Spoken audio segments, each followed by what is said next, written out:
2 Kings chapter 18. In the 3rd year of Hoshea son of Elah, king of Israel, Hezekiah the son of Ahaz, king of Judah, began to reign. He was 25 years old when he began to reign, and he reigned 29 years in Jerusalem. His mother's name was Abi, the daughter of Zechariah, and he did what was right in the eyes of the Lord, according to all that David his father had done. He removed the high places and broke the pillars and cut down the Asherah, and he broke in pieces the bronze serpent that Moses had made. For until those days the people of Israel had made offerings to it. It was called Nehushtan. He trusted in the Lord, the God of Israel, so that there was none like him among all the kings of Judah after him, nor among those who were before him. For he held fast to the Lord. He did not depart from following him, but kept the commandments that the Lord commanded Moses. And the Lord was with him. Wherever he went out, he prospered. He rebelled against the king of Assyria, and would not serve him. He struck down the Philistines as far as Gaza and its territory, from watchtower to fortified city. In the 4th year of King Hezekiah, which was the 7th year of Hoshea son of Elah, king of Israel, Shalmaneser, king of Assyria, came up against Samaria and besieged it. And at the end of 3 years he took it. In the 6th year of Hezekiah, which was the 9th year of Hoshea king of Israel, Samaria was taken. The king of Assyria carried the Israelites away to Assyria, and put them in Halah, and on the Habor, the river of Gozan, and in the cities of the Medes, because they did not obey the voice of the Lord their God, but transgressed his covenant, even all that Moses the servant of the Lord commanded. They neither listened nor obeyed. In the 14th year of King Hezekiah, Sennacherib king of Assyria came up against all the fortified cities of Judah, and took them. And Hezekiah king of Judah sent to the king of Assyria at Lachish, saying, I have done wrong, withdraw from me. Whatever you impose on me I will bear. And the king of Assyria required of Hezekiah king of Judah 300 talents of silver and 30 talents of gold. And Hezekiah gave him all the silver that was found in the house of the Lord, and in the treasuries of the king's house. At that time Hezekiah stripped the gold from the doors of the temple of the Lord, and from the doorpost that Hezekiah king of Judah had overlaid, and gave it to the king of Assyria. And the king of Assyria sent the Tartan, the Rabsaris, and the Rapshake, with a great army from Lachish to King Hezekiah at Jerusalem. And they went up and came to Jerusalem. When they arrived they came and stood by the conduit of the upper pool, which is on the highway to the washer's field. And when they called for the king, there came out to them Eliakim the son of Hilkiah, who was over the household, and Shebna the secretary, and Joah the son of Asaph, the recorder. And the Rapshake said to them, Say to Hezekiah, Thus says the great king, the king of Assyria, On what do you rest this trust of yours? Do you think that mere words are strategy and power for war? In whom do you now trust, that you have rebelled against me? Behold, you are trusting now in Egypt, that broken reed of a staff, which will pierce the hand of any man who leans on it. Such is Pharaoh king of Egypt to all who trust in him. But if you say to me, We trust in the Lord our God, is it not he whose high places and altars Hezekiah has removed, saying to Judah and to Jerusalem, You shall worship before this altar in Jerusalem? Come now, make a wager with my master the king of Assyria. I will give you 2,000 horses if you are able on your part to set riders on them. How then can you repulse a single captain among the least of my master's servants, when you trust in Egypt for chariots and for horsemen? Moreover, is it without the Lord that I have come up against this place to destroy it? The Lord said to me, Go up against this land and destroy it. Then Eliakim the son of Hilkiah, and Shebna and Joah said to the Rabshake, Please speak to your servants in Aramaic, for we understand it. Do not speak to us in the language of Judah within the hearing of the people who are on the wall. But the Rabshake said to them, Has my master sent me to speak these words to your master and to you, and not to the men sitting on the wall, who are doomed with you to eat their own dung and to drink their own urine? Then the Rabshake stood and called out in a loud voice in the language of Judah, Hear the word of the great king, the king of Assyria. Thus says the king, Do not let Hezekiah deceive you, for he will not be able to deliver you out of my hand. Do not let Hezekiah make you trust in the Lord by saying, The Lord will surely deliver us, and this city will not be given into the hand of the king of Assyria. Do not listen to Hezekiah, for thus says the king of Assyria, Make your peace with me and come out to me. Then each one of you will eat of his own vine, and each one of his own fig tree, and each one of you will drink the water of his own cistern. until I come and take you away to a land like your own land, a land of grain and wine, a land of bread and vineyards, a land of olive trees and honey, that you may live and not die. And do not listen to Hezekiah when he misleads you by saying, 'The Lord will deliver us.' Has any of the gods of the nations ever delivered his land out of the hand of the king of Assyria? Where are the gods of Hamath and Arpad? Where are the gods of the Sepharvaim, Hena and Iva? Have they delivered Samaria out of my hand? Who among all the gods of the lands have delivered their lands out of my hand, that the Lord should deliver Jerusalem out of my hand?" But the people were silent, and answered him not a word, for the king's command was, "Do not answer him." Then Eliakim the son of Hilkiah, who was over the household, and Shebna the secretary, and Joah the son of Asaph the recorder, came to Hezekiah with their clothes torn, and told him the words of the Rapshake.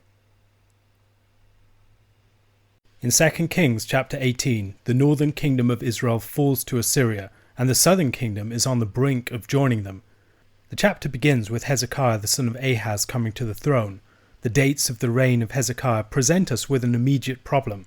In verse 13 we read of events that we know occurred in 701 BC, but if this was in the 14th year of Hezekiah's reign, then he would have come to the throne in 715 BC, some years after the fall of the northern kingdom. However, in verse 1 we are told that he came to the throne in the 3rd year of Hoshea son of Elah. The numbers of the books of Kings and Chronicles are frequently confusing, not because they are impossible, but because they are greatly complicated by co-regencies and the like. Various suggestions have been advanced for resolving the tensions at this particular point, including a co-regency with Ahaz, followed by a 29-year sole regency, Hezekiah being designated king without yet having acceded to the throne. Others have suggested that the synchronizations are off by 12 years. Others that there is an error in verse 13, which should read 24 instead of 14. Hezekiah is a faithful king. He is distinguished in his rooting out of idolatry. In particular, Hezekiah removes the high places and breaks down the pillars. A repeated accusation against the kings of Judah is their failure to remove these high places, and now Hezekiah finally does this. The bronze serpent is also broken in pieces. The bronze serpent was made during Israel's time in the wilderness, in response to the fiery serpents that were released by the Lord among the people. Nehushtan is a play on the words for copper and serpent. In Numbers chapter 21 verses 8 to 9 we read of the event of the bronze serpent. "And the Lord said to Moses, Make a fiery serpent and set it on a pole, and everyone who is bitten, when he sees it, shall live. So Moses made a bronze serpent and set it on a pole, and if the serpent bit anyone, he would look at the bronze serpent and live." The fiery serpent had an appropriate use. Indeed, it had been made according to the Lord's own instruction, but it had clearly subsequently become an object of idolatry. Hezekiah was committed to the Lord, trusting in him, and the Lord strengthened him. He rebelled against the Assyrians at this time, and also defeated the Philistines. The defeat of the Philistines was probably designed to open up a path to Egypt, in whom Hezekiah placed some trust as an ally against the Assyrians. The Lord warned against dependence upon the Egyptians through the prophet Isaiah, and later on the Rapshake in his speech to the people in Jerusalem will make the same point. Egypt is not the power that it once was, and it is not sufficient to fight against the military might of Assyria. The northern kingdom of Israel falls in the 4th year of the reign of Hezekiah. This largely repeats the events recorded in the previous chapter, but now it ties them to the reign of Hezekiah. It also has the effect of setting up a parallel, because in verse 13 there is a close parallel with verses 9 to 10. Verses 9 to 10 describe the downfall of the northern kingdom, and now Israel's fate and Judah's fate are held side by side with each other. Israel has been destroyed by the Assyrians. Will Judah suffer the same fate? There is, of course, a key difference in that Hezekiah is a righteous king, unlike Hoshea and the Israelite kings that preceded him. Will this make any difference for Judah? And signs don't initially look good.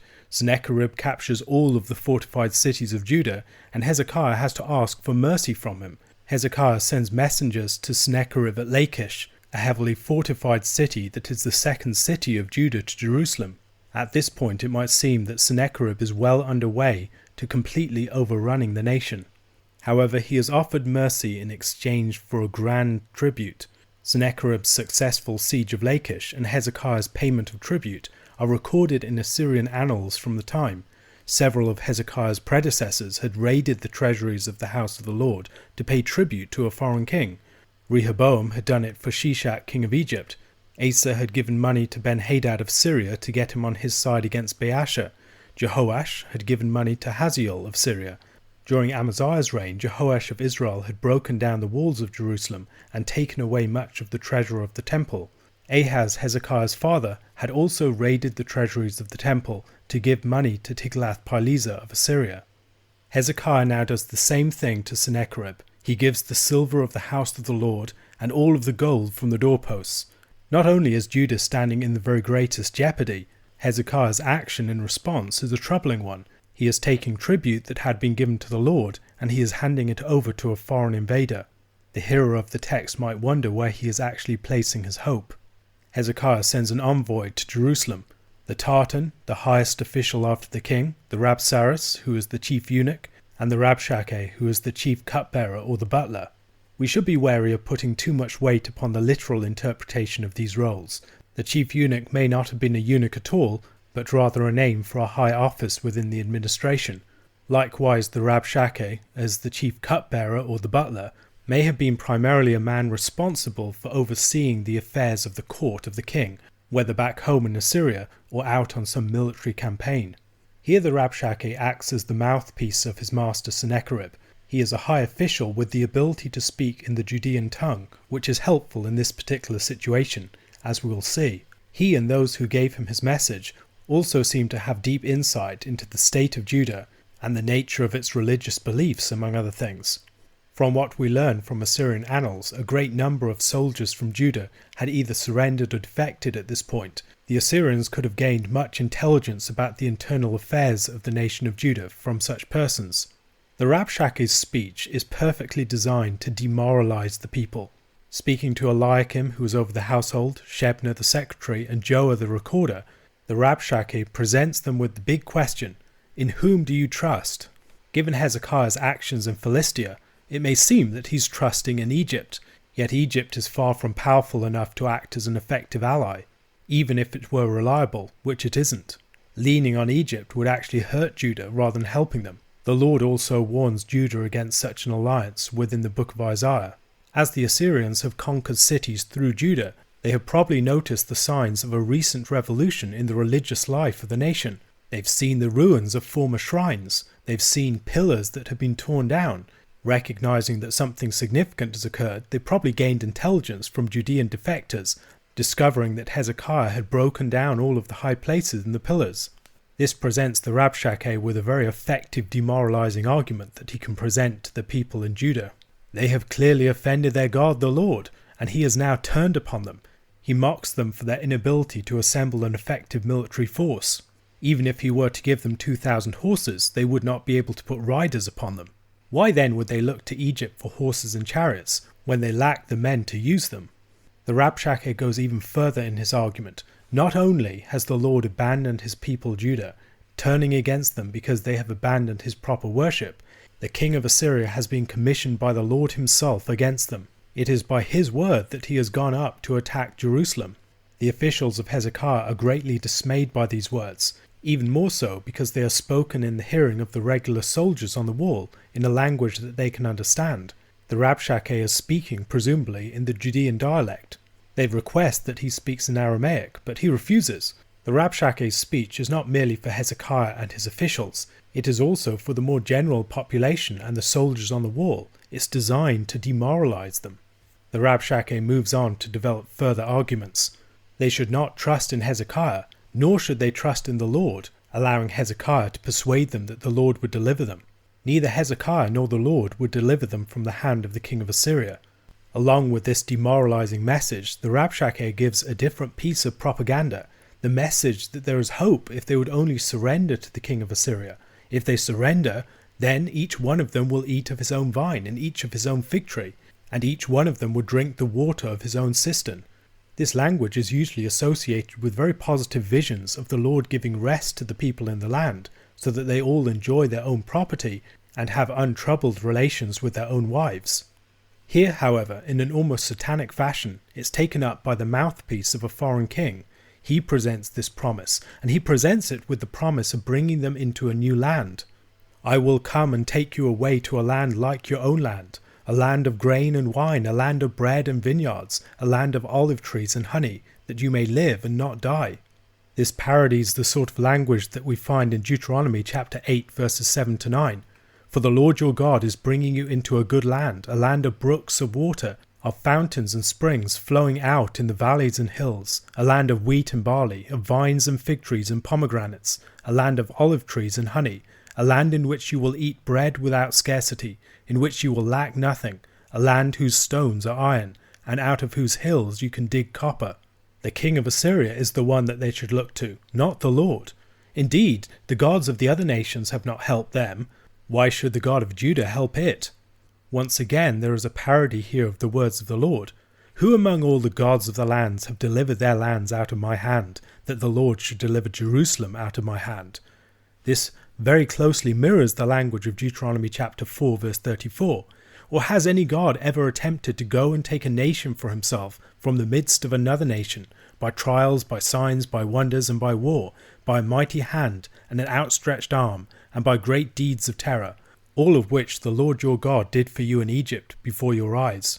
In this very carefully targeted message, the king of Assyria is attacking the faith of Judah at its very base. He's sowing doubt and fear and demoralization. Judah can't trust its king. Judah can't trust its God. The God of Judah is either on the side of Assyria or is a helpless bystander, unable to intervene to save his people. On the other hand, if the people do surrender, the king of Assyria will bring them into a glorious land. He will be their saviour and deliverer. They will look to him for aid. The king had commanded the people not to answer. They must hold their nerve. They must resist this temptation. And they all obey him, being silent in response. But Eliakim, Shebna, and Joah go to the king, and they have their clothes torn as they deliver the message to Hezekiah.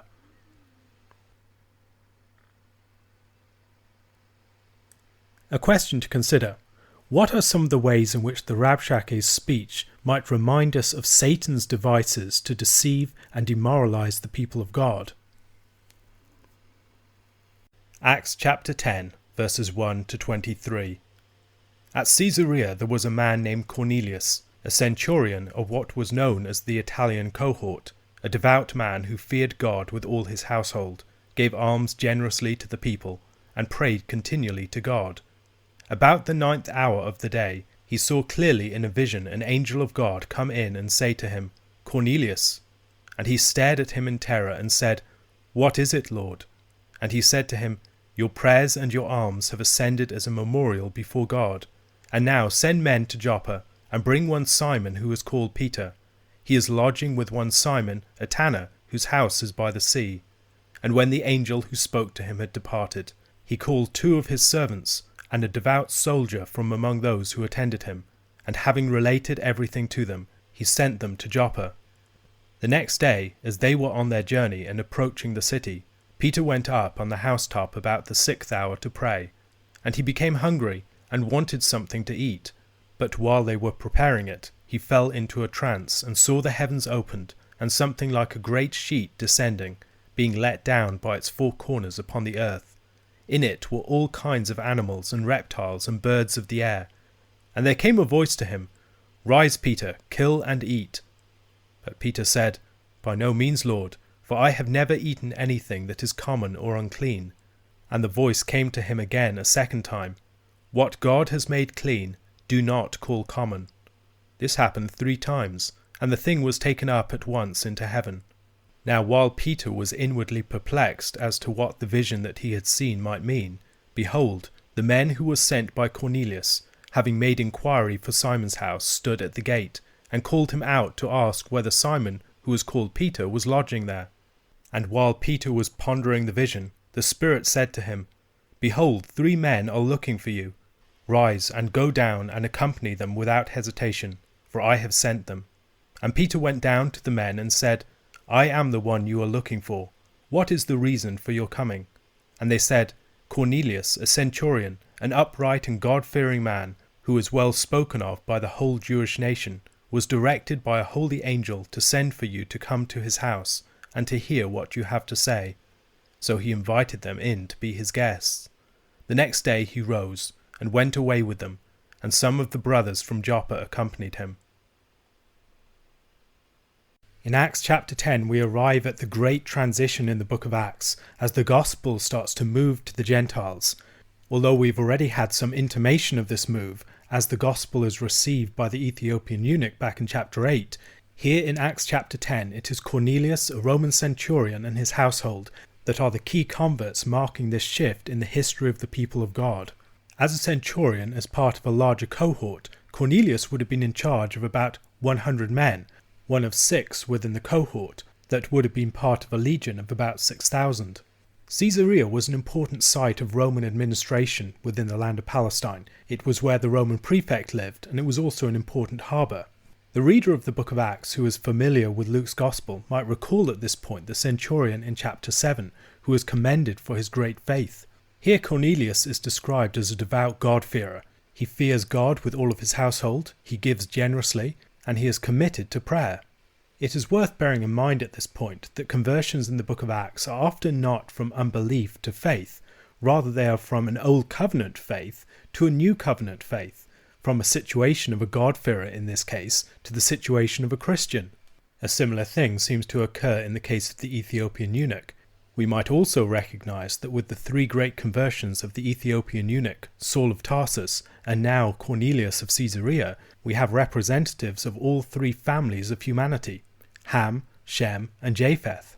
The character of Cornelius might also remind us of someone like Naaman the Syrian, another foreign military commander who comes to believe in the God of Israel through the ministry of Elisha. Cornelius is praying around the 9th hour of the day. This is the hour of prayer and the offering of incense in the temple, and the angel who appears to Cornelius at this point speaks of his alms and his prayers ascending as a memorial before God. There might be some suggestion here that his prayers and his alms are functioning as if they were sacrifices and offerings of incense. We see such a way of thinking about prayer in places like Psalm 141 verse 2, "Let my prayer be counted as incense before you, and the lifting up of my hands as the evening sacrifice." Also in the story of Daniel in chapter 9, when the angel Gabriel appears to him around the time of the evening sacrifice when he's been praying, even though the temple is not in operation at the time. The angel who appears to Cornelius assures him that his prayers and his alms have been heard by the Lord, perhaps in a way that might remind us of the story of Zechariah back in Luke chapter 1, when the angel Gabriel appears to him. The angel instructs him to send men to Joppa to find Simon Peter, who is staying with Simon a tanner. Cornelius is not told why he should summon Peter, and this is a theme that goes throughout the story. People have only part of the picture. Cornelius receives a vision, Peter receives a vision, and they need the 2 of them to come together to understand what the Lord is doing. The Lord is matchmaking 2 people, a Gentile and a Jew, and bringing them together in an act of mutual recognition. They should both see the work that the Lord is doing. This might also help us to understand why the events are so often repeated within this story. We hear of the initial vision of Cornelius, as it is narrated by Luke, then as it is shared by the messengers to Peter, then as Cornelius tells it to Peter, and then as Peter tells it to the people in Jerusalem. Why all of this repetition? First of all, probably because it's emphasizing the Lord's initiative in the action. The Lord has done something, and people are reporting and responding to that thing that the Lord has done. But also because the transmission of this information is very important.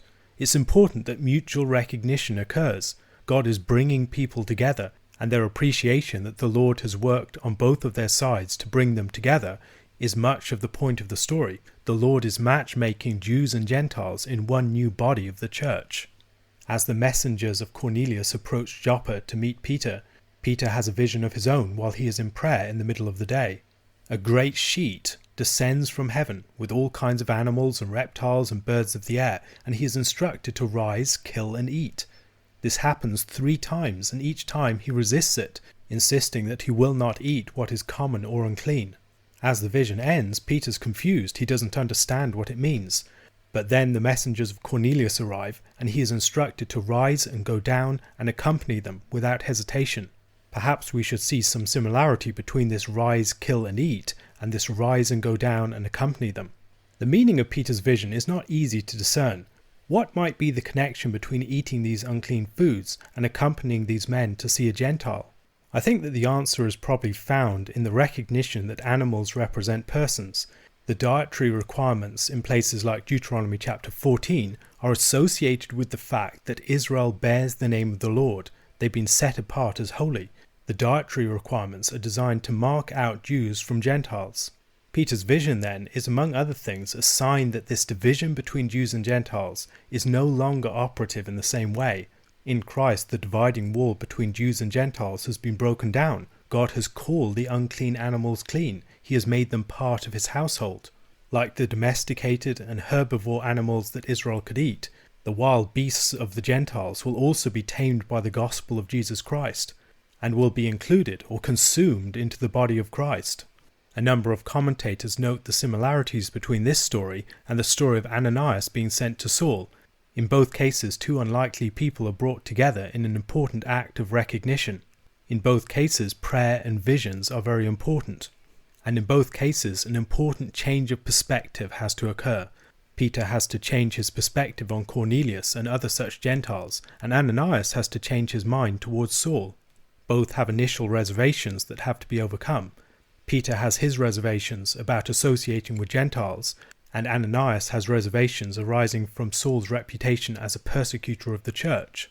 In both cases, we also see the power of the Holy Spirit in orchestrating these events. The Holy Spirit is the one that is ultimately building the church, and he is moving people around from place to place, bringing them in contact with each other, and through these meetings and acts of mutual recognition, helping them to see that the hand of the Lord is at work. James Spurgeon, Peter Lightheart, and others have also noted the themes of this story that connect it with the story of Jonah. In both cases, something rises up to heaven from Gentiles, bringing them to the attention of the Lord. In the case of the story of Jonah, it's the wickedness of the city of Nineveh. In this story, it's the alms and the prayers of Cornelius. In both cases, the prophet of the Lord is found in Joppa. They are sent to Gentiles. There is hesitation in both cases. There is a repetition of the number 3 in both cases. And then, of course, there is the sheet that might remind us of a sail. Here, the fisherman Peter is sent to cities by the sea, where he will start to fulfill his calling as a fisher of men, starting to bring in people for the Lord from the sea of the Gentiles.